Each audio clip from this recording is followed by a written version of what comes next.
Okay. Good afternoon, everyone. Thank you for joining us today for our session of just growing in the courage to grow and living intentionally in 2022.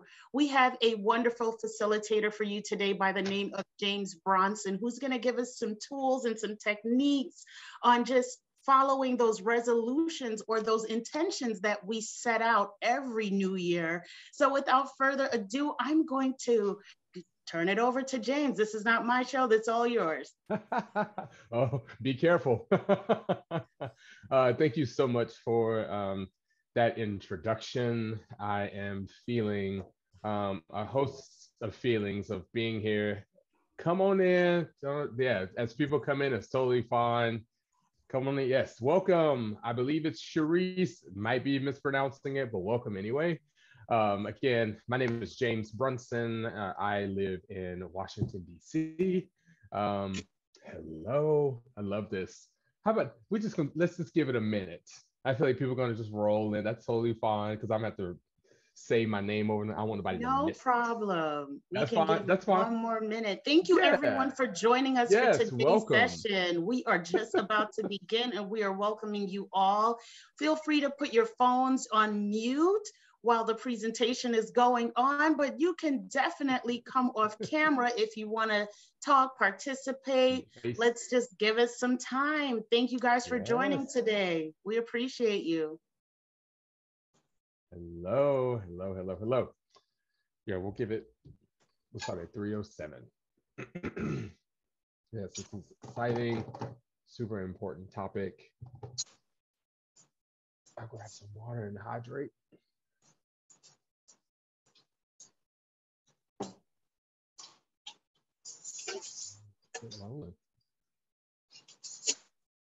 I believe you gave me access to share. Oh, perfect. I can do it like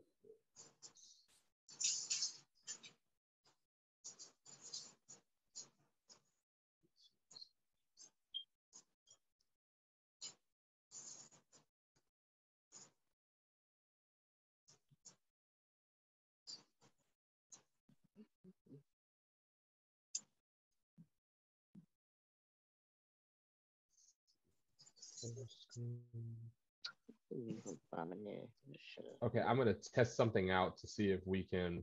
Okay, so y'all see that screen, right? Yep. Oh yes, thank you for the participation. That's me because I think when I click start presentation, I won't be able to see y'all. So just no bear problem. with it. Okay. Oh, I can. Oh, perfect. Usually it goes away. Maybe there's been an update. All right. Welcome, everybody. We're going to get started. We're going to go with it. Again, for those who have joined, after I said my name is James Brunson, I am feeling a host of feelings of being here, included excited, motivated, and also it's the latter end of the day. So we're all in this together. It's a Wednesday, it's hump day. All right. So we'll kind of get rolling. So the title of this presentation, as you see, is The Courage to Grow, Living Intentionally in 2022. And we will get into what that actually means. All right. So this is who I am. My pronouns, he, him, his. This is the transition of my life. And every time I look at this, I think, wow, I've been kind of all over the place, but definitely on the East Coast. Originally from South Carolina. Now I live in DC. I'm a licensed marriage and family therapist, but I also work with individuals as well. My bread and butter is couples and families. So many different experiences. Like I've done lockdown facilities, I've done inpatient, I've done just about all of it. And now I'm in private practice. I'm wonderfully partnered. And hopefully when he does his presentations, he says the same things to his job, but if not, we're just gonna say it's wonderfully partnered. And I have 2 cats that hopefully do not scream at my door during this presentation. So that is a little bit about me, who is sitting or standing before you all today. All right. So here's an overview. I believe you all might have got an email blast about what the session would be about. Here it is again. So we'll discuss the differences of intentions versus resolutions. And then we will talk about some ways of living healthier and what that really means. How do we achieve it? We're talking about boundaries. What is the big thing that's kind of a buzzword that everybody kind of hears, but we'll talk about what that really means for can help. And then we'll talk about some self-care routines. And first thing I will ask you to do is if wherever you are, and if you can't do it, it's fine, I'll workshop it. So if you can just grab 2 sheets of paper, it can be lined, unlined, whatever. Just grab a piece of paper. What I love about being a presenter or speaking for people is I like to make it a little bit more interactive. That way it's, not boring, you're engaged, and also it makes sure that you get something out of it. Because that's most important, is that everybody can walk away with something. And so if you have a piece of paper, on that first piece of paper, I ask that you just write the number 1.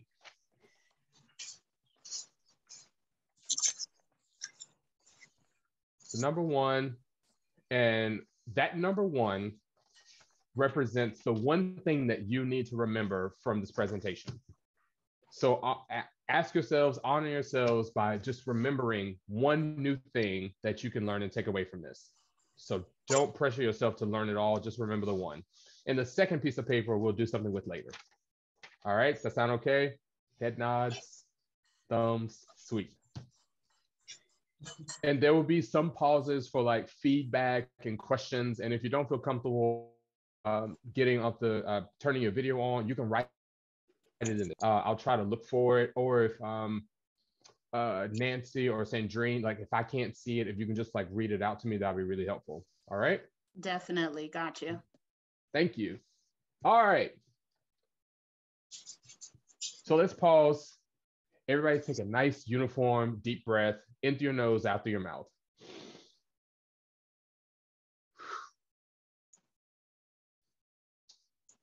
Thank you for that. I will say something about that later. All right. This image, it makes me laugh, but when I was preparing for this presentation, I thought, okay, how can I spice it up or make it funny or make it jovial? So if you don't know this story, like it's an old story of like, why did the chicken cross the road, right? And the joke is to get to the other side. And you're probably asking yourself, like, why in the world is this in the presentation? We're talking about living intentionally and resolutions and change and being healthy. And here's an image of why did the chicken cross the road? Well, it's actually the question of why did the chicken cross the road is actually correlated with why we make resolutions. Why is the chicken getting across the road? Why do we want to live more intentionally? Why do we want to live more healthy? Why? Why does it even matter? And some of the argument has been over the last, let's say 5 to 7, let's say max 10 years, there's been a lot of ambivalence about resolutions. Do they really work? Are they good for us? And there's been a lot of research and a lot of conversation around they seem to be stressful, they seem to cause more anxiety, they seem to not work. So this was a study that was conducted, and like, don't bother yourself reading all this, it's totally fine, I'll explain it. But this was a study that happened actually in the late 80s. And they followed 208 New Year resolutions, and 77% of them were able to keep those resolutions 1 week. And then it fell to 50% in 3 months, 46 in 6 months. And then over 2 years, it dropped down to 19%.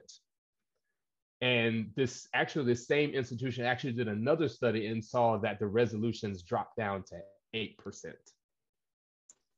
So out of all of these people, hundreds of people, only 8% of those people maintain the resolutions. It's not a very high number. And so while one may say like, okay, there's a success rate there, it still shows that resolutions are helpful.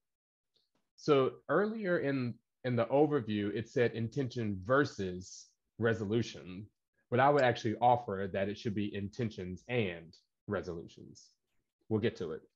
The study actually found that resolutions made people 10 times more likely to make positive change. So it is helpful to make resolutions, but what keeps them from sticking? Why do we, what keeps us from following through with it? I'm glad you asked. So a resolution is a commitment to an outcome. And most resolutions fail because we lack clear goals or a structured plan. Most importantly, a resolution does not answer or give us the reason of why. I want to do this thing. I want to lose weight. I want to be more focused. I want to make more money. I want to get in a relationship, whatever the resolution may be. But the resolution is the outcome, not the why. So if we go back to the chicken of the why did the chicken cross the street, which will come up over the next couple slides, the resolution is the chicken got to the other side. But why? Okay. So a resolution is a commitment to the outcome. All right. An intention, however, is a commitment to the process. Okay. So, and if you have any questions, like put them in the chat or like you can interrupt me. I'm totally fine with that. But resolution is the outcome, intention is the process. And intentions bring meaning to our lives now so that we can navigate our lives based on what is as opposed to what may be. So a resolution is what may be, an intention is what is happening now. What do I want to experience now? Okay. So we got resolution and intention. And so this intention answers the question, why did the chicken cross the road? What was the purpose? What was the reason behind wanting to cross the road? Okay. And so a goal, threw this in there, okay? So a goal is the definition of an outcome. Goals help us to articulate what we want by transforming momentary desires, thoughts, interests, desires, into tangible targets. It turns our dreams into actual destinations. And so this answers the question, what did the chicken want? So it's different from the intention, which is, why did the chicken cross the road? And the goal would be, what did the chicken actually want? So when we're setting resolutions, we're preparing for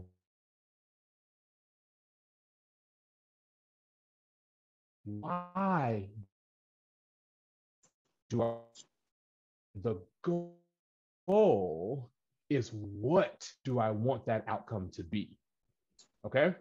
If there's any confusion,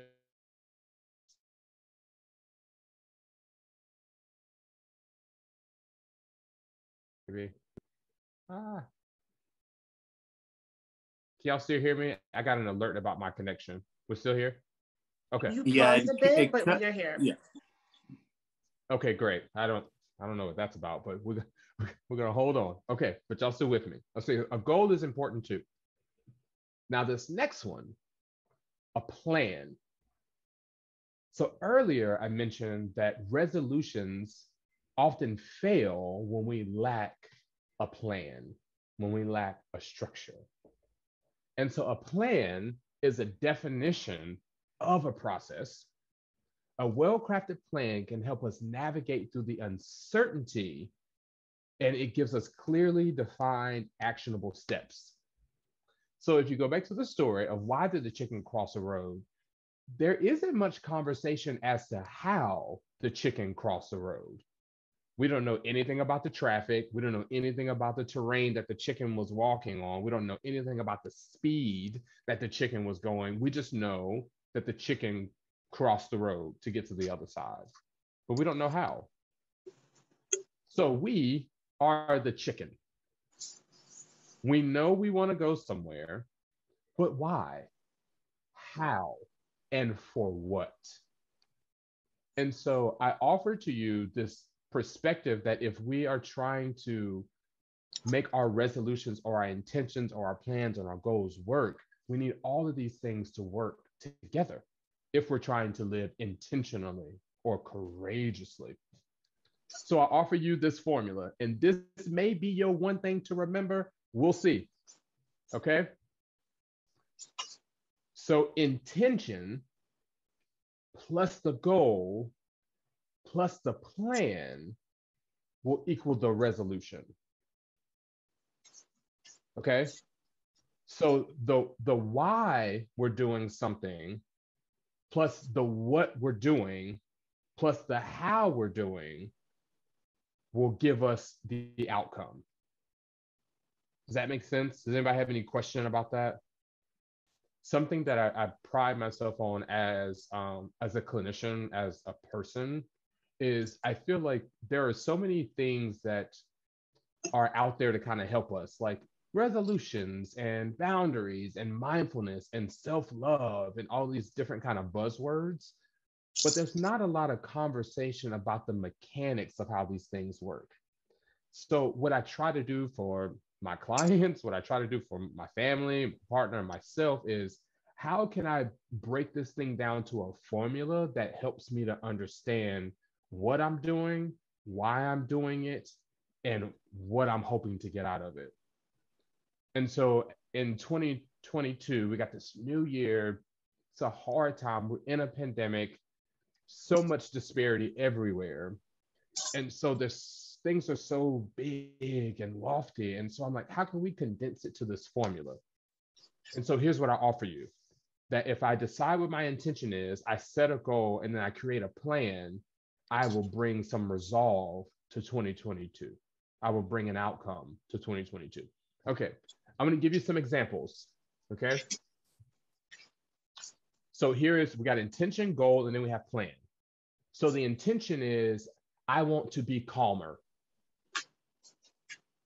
And so my goal is, I will meditate for 10 minutes, 5 days a week at 8 a.m. for 20 days. There we have a plan. And that together is a resolution. Because the outcome that you're trying to achieve is to be calmer. And you want to do that by meditating and then setting aside and actually creating the step-by-step plan of how it's going to work. I want to be healthier. So I will quit smoking by waiting 10 minutes every time I have a craving to smoke. I want to be more present. So I will reduce my screen time by placing my phone in another room. Does this make sense? Trying to make it as simple and as like attainable like as possible. Yes, it does. Perfect. Thank you so much for that feedback. Is it Lamond? Am I pronouncing it right? Yeah. Awesome. Thank you so much for that. Yeah. Intention, goal, plan. That way we can have more solid intentional resolutions and outcomes in our lives. Okay? Sweet. Moving on. I really wanted to share this with you all because I thought this was a really interesting kind of diagram that I found when I was doing research for this presentation, because they're not against each other. Intentions and resolutions, it's not one or the other, but it's how all they work together.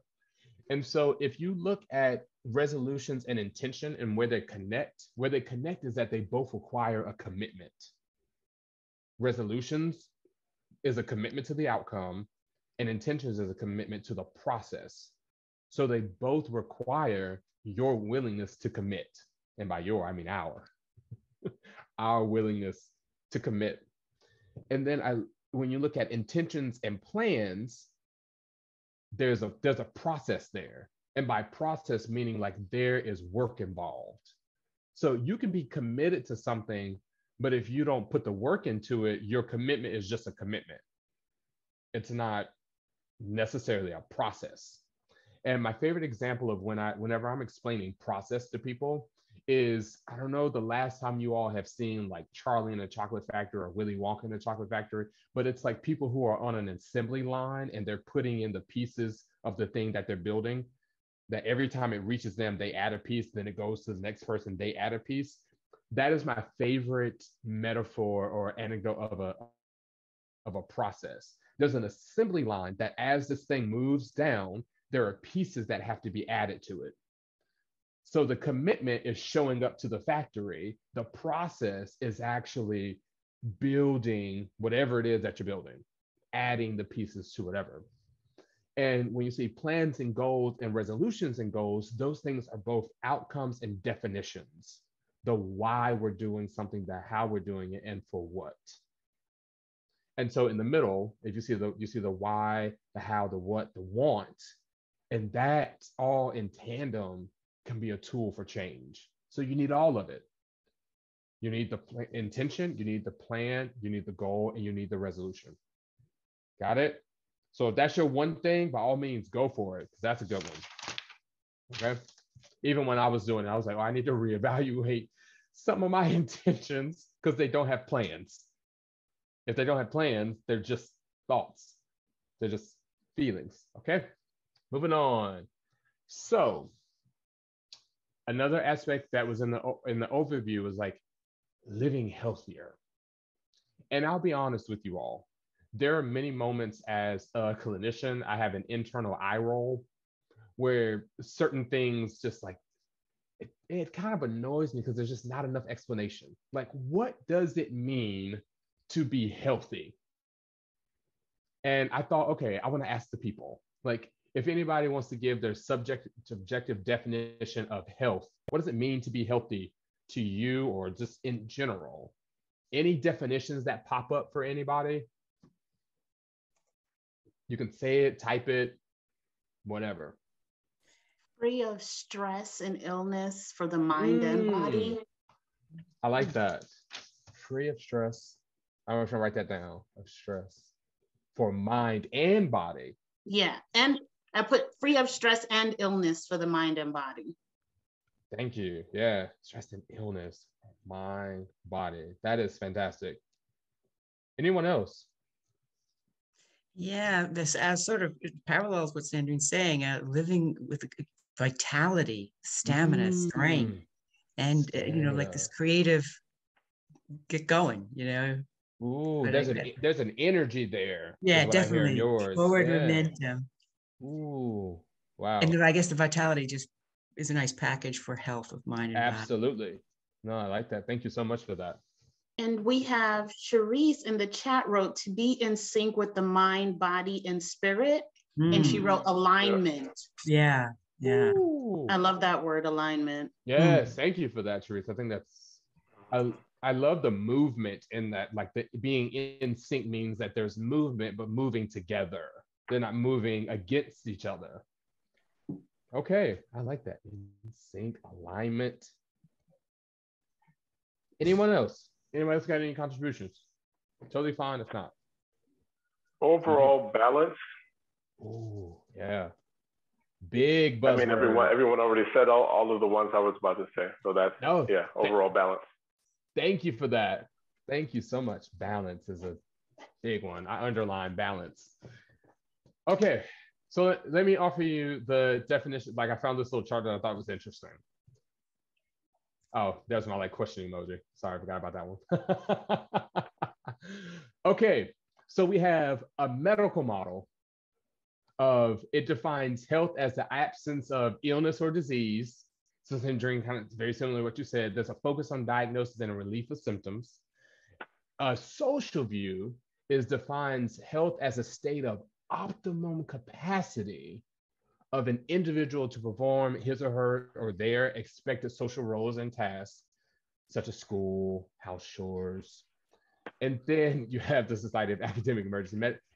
Health is a state of physical and mental well-being that facilitates the achievement of the individual or societal goals that emphasizes on both physical and mental dimensions.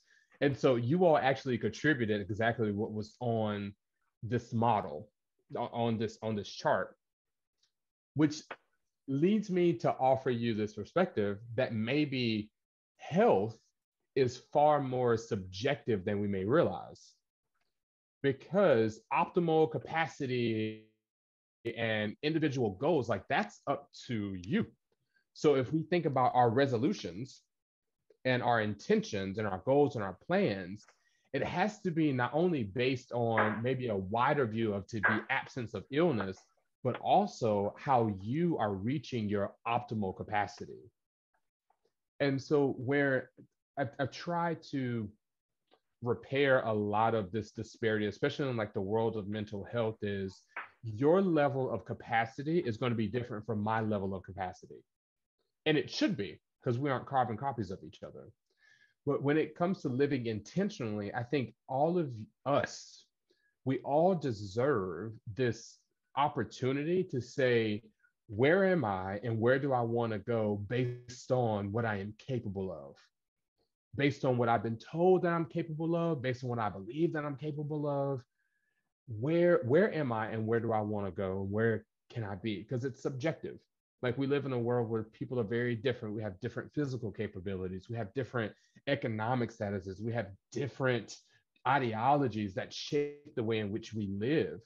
And I think that there has been a dominant culture that says you need to live like this or else you're not healthy. It was like, no, there's some subjectivity to it. And I think we're way too diverse to prescribe all the same thing. If you and I go to the doctor and we have the same symptom, I may get Advil and you may be told to go home and ice it, but we both got the same knee pain. We're different. So therefore, how we approach our health should have not only some universal truths, but also some special uniqueness and subjectivity to it. Does that make sense? And I meant to give this disclaimer at the very beginning, but I'll definitely do it now. I, James Brunson, Jr., do not have the monopoly on what is right and what isn't. My job, my role, my gift, my responsibility is to offer people a different perspective. What you do with that perspective is your gift, your work, your opportunity. Okay. And so, with that said, let's experiment. Okay. So, at the very beginning, we talked about domains, if you will. So, we talked about in the overview, it listed out these attributes of health, if you will: family, relationships, career, finances, free time, spirituality, personal growth. And in personal growth is where I would put like physical fitness and different things like that. I would maybe even like break those apart, but for the sake of this is fine. Okay, do y'all remember the sheet of paper I asked y'all to get at the beginning? Okay, get that out. Here's your moment. Here's your shining moment. Okay, and fold it hamburger. Fold it, yeah, this way. Hamburger, landscape, horizontally. And then, so when you got your paper, fold it, and then draw a line down the middle to separate it. And I'll show you what it looks like here. So take your paper, draw down the line. And then on mine, I put physical fitness. So I want to challenge you to write down one of these domains at the top of that list. Or if there's another one that you want to add, like if you want to add, if you want to do physical fitness, or you want to make something more specific, that it's not just relationships, that it's romantic relationships, or it is professional relationships. Write down something at the top. Okay, y'all got that list? Okay, now write it down at the top and then write a little line. And then on the left side, I want you to write down, where am I now? And on the right side, write down where I want to be.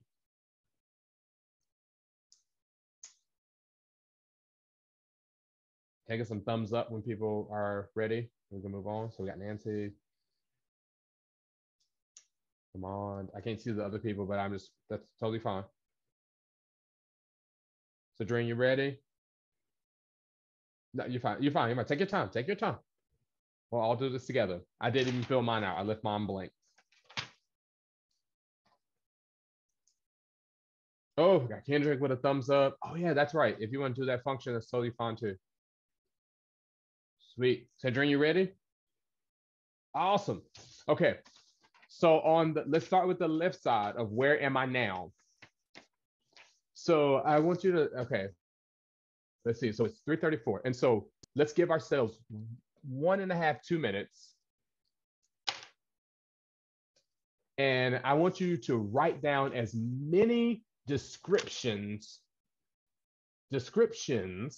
not judgments, descriptions of how you would describe your current state.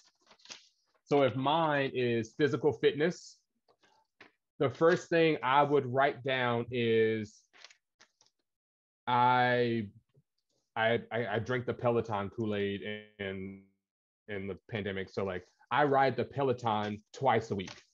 That's what I'm currently doing. Okay.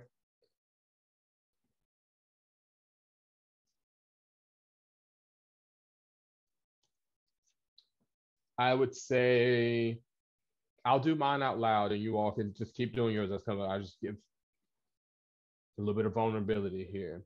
I would say my favorite clothes don't fit.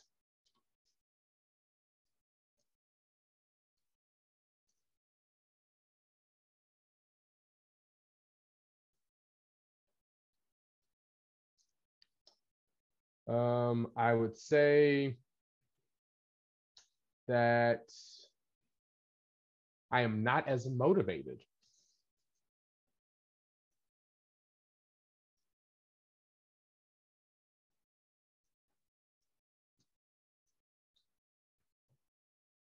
And I would also say I have the equipment I need. I have my gym downstairs.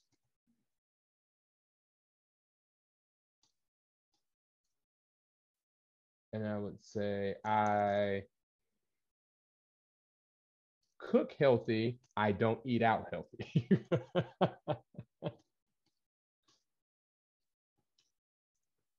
I those when eating out. Okay. All right. Y'all got some stuff written down on your left side? Anybody feel comfortable sharing what they got on their left side? And if you do, tell me what's at the top and then tell me what you put on the left side. I'll go. I stayed with the part of physical fitness and diet. Okay. I put, for where I am now, I put obese, to be clear. Okay. Just for myself. I put fine. At least one workout or 3 to 4 mile walk per week. Wow. That's great. I have sugar in my teas, minimal juice, but I do have sweet treats. I am upset with the weather because I can't get to go out and walk as much as I want to. Mm-hmm. But I also put that I have healthy products to cook and eat healthily, which I do. That is one thing that I stay focused on, the eating part. So the diet is in place. It's just the workout that's not in. And I think, and I also put, I don't like how my tummy looks in dresses. Yeah. That's a big motivation for me, guys. That's so great. Thank you so much. I admire the vulnerability, like physical fitness, especially. I'm assuming because you phenotypically look as woman, especially for a woman of color, body image is a thing. So I admire the vulnerability. I would ask you one follow-up question. How did it feel looking at your current state? When you look at your current state, what feelings or thoughts come up for you when you look at it? When I wrote down the motivation and the weather part, I got conflicted because I'm like, well, the weather shouldn't stop me, right? Ooh. You can really bundle up, or you can do an in-home regimen versus an outdoor regimen. Yeah. So kind of like how a little confliction because I see my own error and I'm just like, well, why am I not challenging myself to do something else? Yeah, bingo, you hit on it. Why am I not challenging? And so our intention may be missing. So if we take it back to intention being the why and the purpose of that we either do or don't do, now you've opened yourself up to more discovery, right? That's the cool thing about this exercise is that as you look at your current state, we can now develop where we want to be. Okay, so like we'll move on, but like take just 30 seconds to write down where you want to be in comparison to where you are. Okay.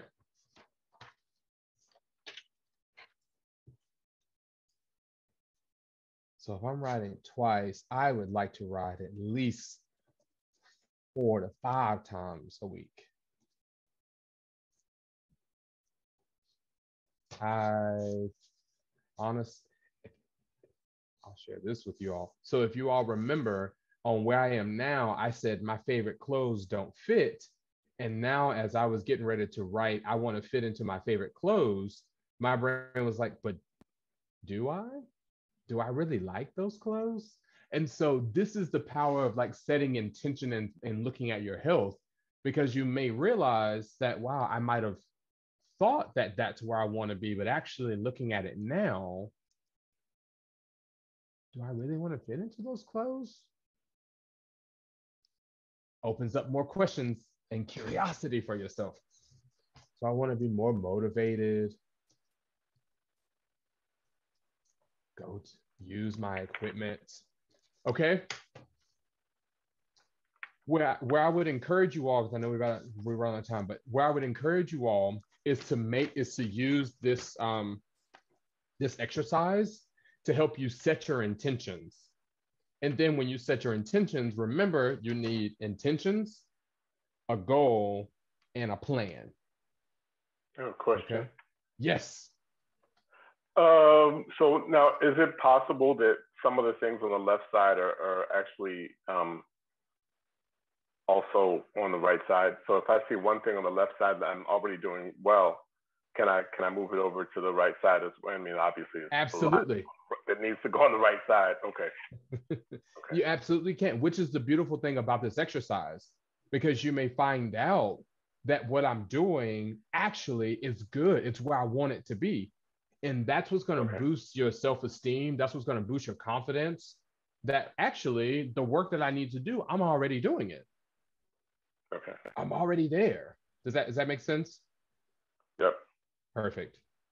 Thank you so much for sharing that. Yes, people, I'm glad you shared that. Okay, yes, do this exercise, but then change the header. So you would put your finances, your job, your relationships, your spirituality, your career, anything. So that way you can have an evaluation of where you are now and where you want to go. Okay? Let's move on.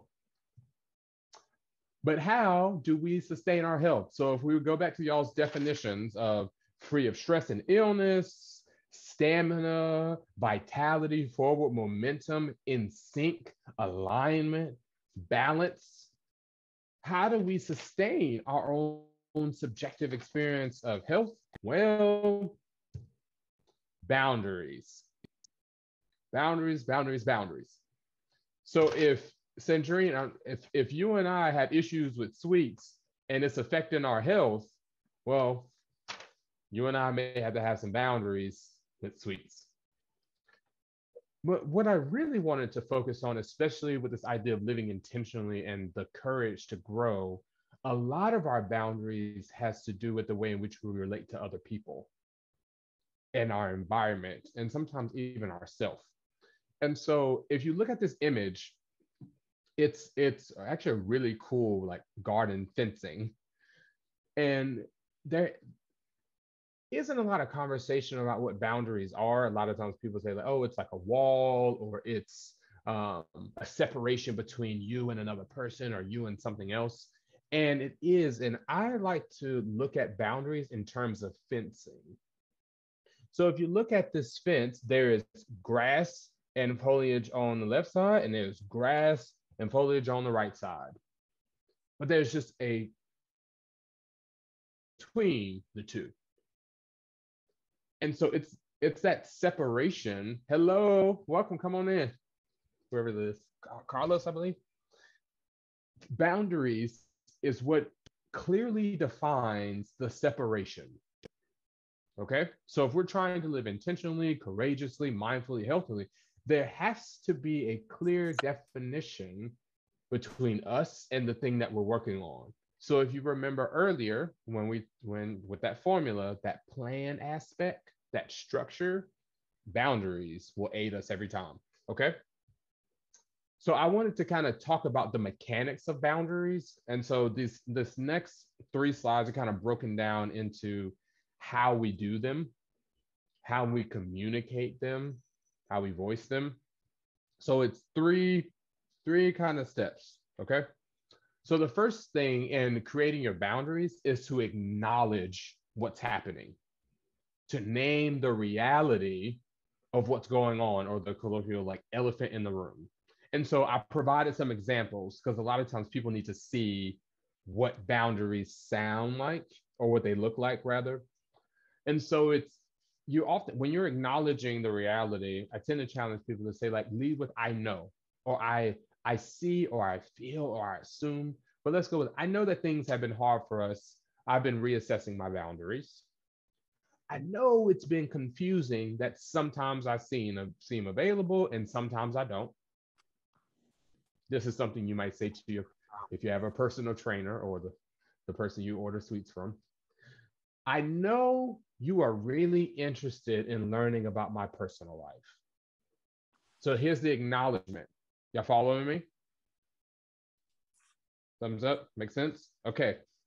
So the second counterpart to creating the boundaries that you need to live intentionally is to explain what you are experiencing. And there's another slide that you'll see in a moment. But you verbalize the emotions and the experience. So I feel worried about what will happen if you keep spending money. This is something you may say to a partner or to a family member or to a client. I don't know what line of work you all are in, as work at all, but this may be somebody that you might be concerned about the way in which they spend money. I feel worried about that.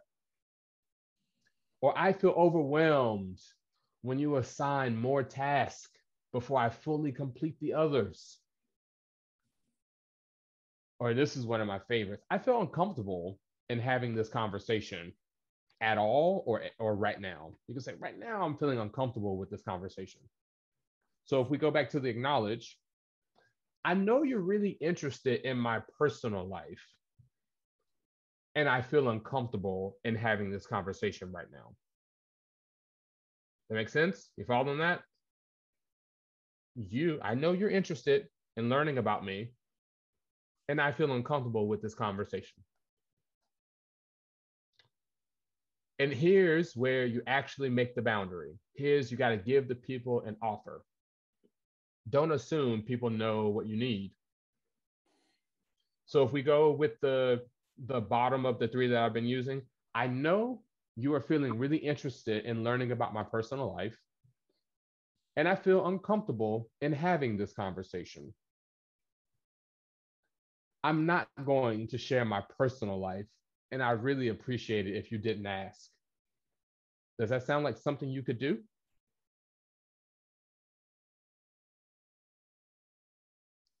Or I'll go to the second one. I know it's been confusing that sometimes I seem available and sometimes I don't. I feel overwhelmed.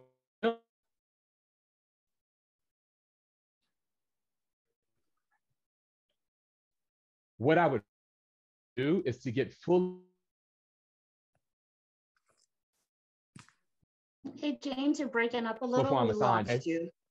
Oh, I can say it again. Can you please? Yeah.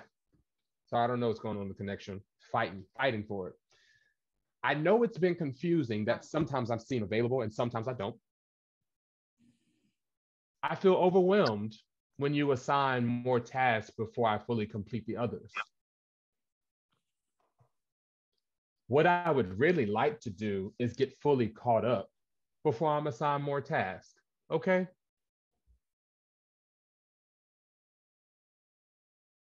Thoughts, questions about that? Does that make, I tried to make it, and I probably could have made it a little bit more seamless, but like I tried to position it so you can see, like, acknowledge what's going on, verbalize and explain how you feel, and then offer what you need. So, okay. I love this. It's, and I'm what are you loving about it? What sticks out to you? What sticks out, it makes a difficult conversation seem a little bit easier when we take the time to break down what it is that's bothering us, and then actually come back with an offered suggestion of tips that may, help us to get to a better resolution, not just for myself, but for the other party, right? Yes. Absolutely. Lamont, go ahead, Lamont. No, I totally agree. It does put things in perspective, because, and I'm working on that, because a lot of the times I feel, and my mom always tells me, that you can't expect someone to think the way that you do or to come to the same conclusion as you do. And I do that because, to me, it's common sense, but in actuality, I guess it's not really common sense. And then I get frustrated, at that individual, and I shut down. And, I shut down. I won't communicate. And it's like, get out my face, So, the tolerance is very short. But this, it's hard. Yeah. So this really, really breaks it down, and I'm going forward. I'm going to use this tool, when it especially comes to friends, when I feel that, I'm being used, or feel that I'm being used. And it might not even be that, it's, we carry so much, because we do something for one person, and maybe was wronged by someone else. So we try to, as they say, forgive and forget, until a situation kind of pops up with someone totally different. And you're just like, okay, well, you shouldn't even be asking me this, or you should have offered. I shouldn't have to say, can you do this? It should have been given. Absolutely. So, Absolutely. Yeah. So this Thank you for sharing that. Absolutely. Thank you so much. I that's so perfect. It's safe when you would give. Oh yeah, thank you. I agree, Cherise, and also Sandra. I agree. What you said earlier too, about like how much frustration can happen and how we kind of shut down. Like my mom's even saying, when we can't fully express it. And this is what really kind of led me to break down the boundary setting like this, because it can be so challenging. And I want to keep going because I want you all to kind of see this stuff too. And so this is earlier when I said see feelings, Will. A lot of times we struggle to voice ourselves because we actually struggle to label the emotion. And so sometimes getting comfortable with the actual emotion that we're feeling can really help us to verbalize what we're saying. And at the foundation of all of this, it's the willingness to slow down. I asked one of my clients a few weeks ago, I said, who set the standard on how fast we need to be interacting with one another? I asked them, I was being a bit like rhetorical, but I was like, hey, do you know the name of the person who said we need to respond quickly to things? And they were like, no. And I was like, so what makes us respond so fast? Who says that just because someone asks us something that we need to immediately answer? Nah, take your time. Take the time you need. There's more time than you realize. Okay. And then I want to offer you all this. What to expect when you're trying to have your boundary something? No. We're good. Oh, okay.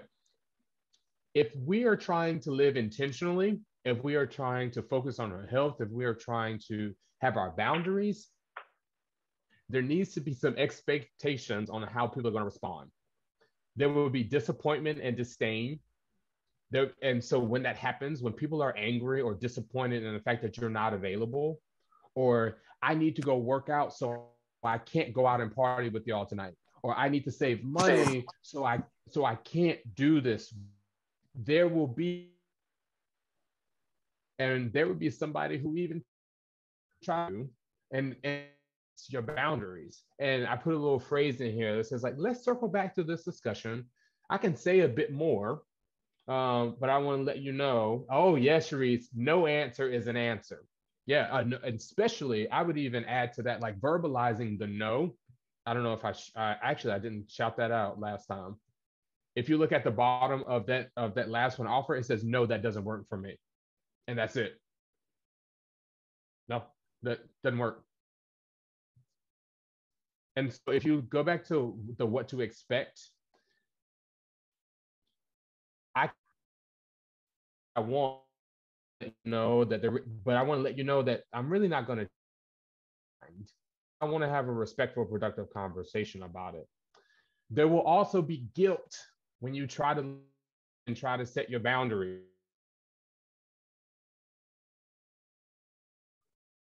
I guess I could have said, you don't trust me, or not.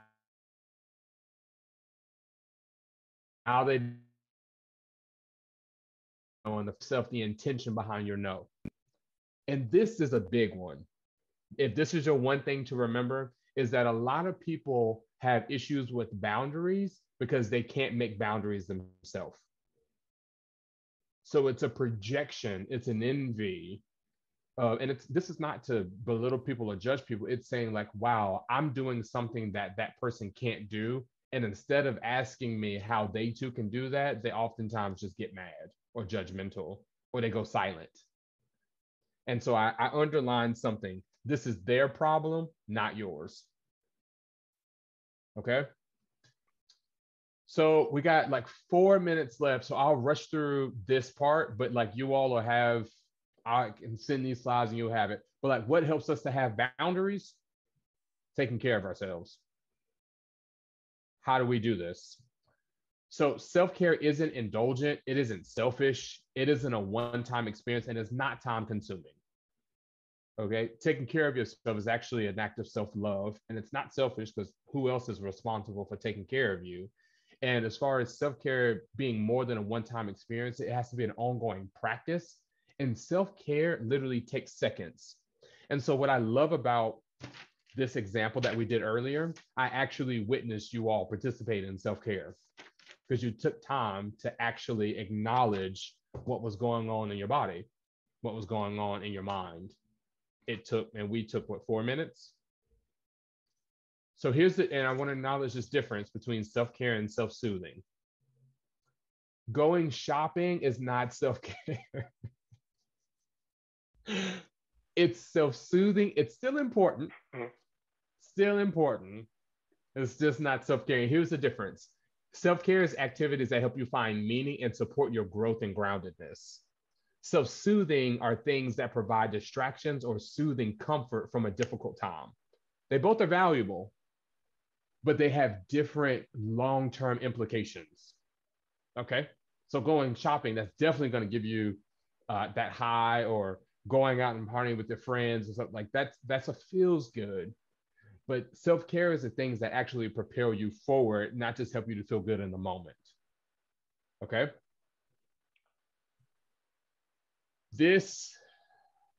Let's talk about it. Like, we got a few minutes, and if y'all have time to run over, we'll make it work.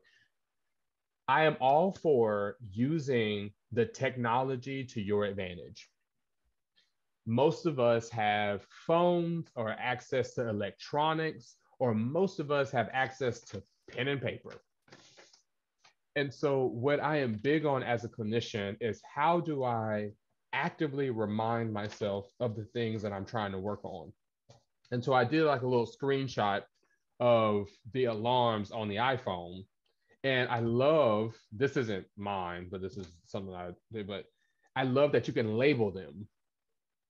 And every time that alarm goes off, imagine at the 5:30 a.m. where it says like wake up, but it also says wake up and start loving on yourself.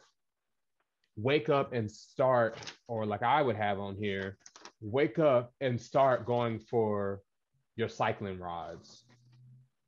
Wake up and get motivated. Rise and shine. It's time to start the day. When I don't have time to go into like the neuroscience of it all, but like when our brains get a stimuli, when it gets reminded of something, it has to digest it. So every time you expose your brain to the thing that you're working on, it has to experience it. So the more you can expose it, the more it becomes real and the more structure gets created. And the same thing goes with calendars. The same thing, if you all could see my office right now, on this wall to my right, I have about 3 whiteboards. And I use white, and I also have one in my bedroom.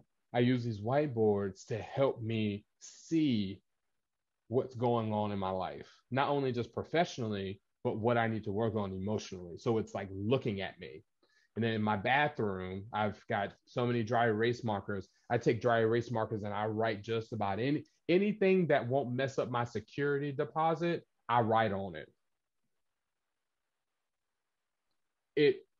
If this is your one thing that you remember, is use your environment to help you grow. You can grow in that environment, especially if you use it to your advantage. Okay? So this structure is a part of your plan. If you remember earlier when we were talking about intentions, plan, goals, and plans, equals the resolution, equals us living intentionally. This is how we do it. Thoughts, questions, comments, concerns. I will exit this out, that way I can see everybody, whoever wants to be seen. Stop sharing. Cool. Okay. I know we ran over time, but I still want to give you all time to ask questions. I can flush anything out. I'm all ears. Well, I just wanted to say thank you, because even the emotion chart, sometimes I get frustrated in myself because I can't identify the emotion that I'm feeling regarding whatever situation. And it could be more than one. So I was looking at that like, oh gosh, I need this. So I can literally stand in front and say, well, what's really bothering you right now? Like, how do you feel? And then I can take ownership for it, right? And then kind of break it down so I can, either make a statement. And I love what you said too about we don't have to answer right away, because sometimes you want to process, whatever the situation is, and then say, well, how do I want to move forward in this? And sometimes it's not a rush feeling, right? Sometimes you kind of want to let it sit in for a little bit. So you were touching on everything, and I was, jotting down my notes at the side really quickly. Thank you so much, James. You're very And I'm welcome. going to open the floor to anyone else. Definitely feel free to type it in the chat or come off mute, come off camera if you want to. I just want to say thank you as well. Very welcome. James, this has been an eye-opener for me today. Wow. I'm dealing with, it's an eye-opener because, going over that, because like with me, I tried to go back things that I did when I was getting my psychology degree and everything else. And it's just like, sometimes you can see it and read it. And like Sandrine say, with your emotions, it's like, what is really bothering you? What's and I here? mean, and it's, and I think, and that was one of the main reasons why I had went back to school, for psychology, because I wanted to understand myself more, not necessarily understand people, but to understand myself more and what triggers me, it's, and not have the after effect, like I could be angered or whatever. And then my mind starts to clear, and then I started talking to myself and was like, well, maybe this was that. And, and you can draw those then connections. It starts to make sense. Then it starts to make sense. But at first, nothing is making sense without at all. Without the awareness, you have no direction. without the awareness, without the taking that inventory as to what's going on in our bodies. And this is like this example you really can do with anything. Like imagine if you're feeling frustrated and you say, okay, I'm frustrated. Where am I at now when I'm frustrated? Like I'm also sad and I'm also annoyed and I'm also hungry and I'm also tired. And okay, where do I want to be? And as you're doing this process, your frustration and your anger and your sadness actually starts to lighten up. And like that is, I think, one of the most beautiful things about being a human being, that with our intentionality, we can literally change our state of being from one thing to the next. You didn't need something outside of you other than a piece of paper, but you didn't have to go buy anything. You didn't have to go do anything that was particularly risky. You didn't have to leave your home. You literally can change your state of being, your state of wellness, by just inquiring about what's going on the inside. That is miraculous to me. Miraculous. I love that, James. Cherise wrote in the chat, I really like and will utilize the use of my environment to help me, and then use my dry erasers. I like to write things down and reflect and remember things. So thank you. Oh, that makes my heart sing, knowing that I can get a convert to a dry erase. Like this, you all don't understand. Like if y'all could see my home, you would get it. You would get it. It is miraculous because when we write things out, if you think about it, I'm communing with myself. These are my intentions, these are my goals, these are my plans. And so I am boosting my own internal voice instead of it being consumed by the voices of the world or the voices of trauma, the voices of pain. Like there's just a lot of voices in here, but our voice deserves to be heard too. But we have to invite it. We have to invite it. Something that I definitely go ahead. Oh, Kendrick, yes, please go. Oh no, I was just going to say that it seems to be two parts. So the boundaries, and then we talked about goals. So if you have a lack of boundaries, it seems to me, the lack of boundaries can act as a barrier to getting to the goals. So you can't get to your goals if you don't even have any boundaries. Other people can set your boundaries for you, and they may not have anything to do with what you want out of life. They derail you. Yeah, they derail you. Absolutely. Right. Thank you. And they may not know it in their defense. Yeah, they could be blind to it. In that slide, I said, people do not know what you need, nor are they responsible for voicing what you need. Like that's our job. Because something I said to a client on Monday, I said, the only person who knows the real you is you. The only person who knows your needs is you. There is no one who has 24/7 access, 365 access to what goes on the inside of your mind and body, but you. Everybody else is limited. So who's truly responsible for helping us live intentionally? Me. Yeah. And to that point too. Oh, go ahead, Kendrick. I don't want to interrupt. Oh no, I was just saying that I tend to be a non-confrontational person. So but that doesn't really help anyone, because if you don't speak up, down the line you become bitter and resentful of something that you should have said long before. Kendrick, you are preaching to me right now. Right. Conflict and fighting are not synonymous. Yeah. We are always in a natural state of conflict, because nobody is a carbon copy of us. But if we fight, and so a lot of times when I definitely hear that I'm non-confrontational, like first of all, you confront the world because you exist, but it's the way in which we use our positioning. I think boundaries kind of help us, because, and there's something else that's also not synonymous. Accessibility and availability are not synonymous. And boundaries help us to define that line of, yeah, you may see me, but that doesn't mean I'm available to talk to you. Or that doesn't mean I'm available to go out. That doesn't mean I'm available to do this. And so our boundaries liberate us more than they restrict us. Yes. I can go on and on about that, as you can tell. I know, this is like an incredible concept. This concept. I am writing notes like crazy right now. I'm like, I must get this down. One of my favorite topics. Yeah, this could be expanded all the way. And it's so, and I have to say one thing too, just to add to this other kind of side of it. I always think of emotions as our gifts. That's what we are as human beings. Yeah. And the ability to label that emotion, and I always say, peel the layers of the onion away. One emotion, if you say, well, what am I feeling about this right now? What am I really, what meaning have I assigned to that? What am I really feeling? Go deeper and deeper and deeper.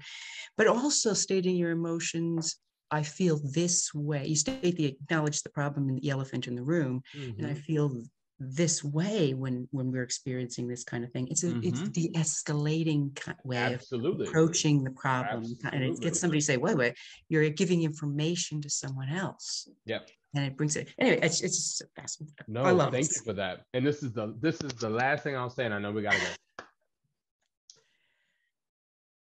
When it comes to our human experience, our human existence, like we're navigating a world with so many differences, so much conflict, confrontation, so much dissonance, so much disruption.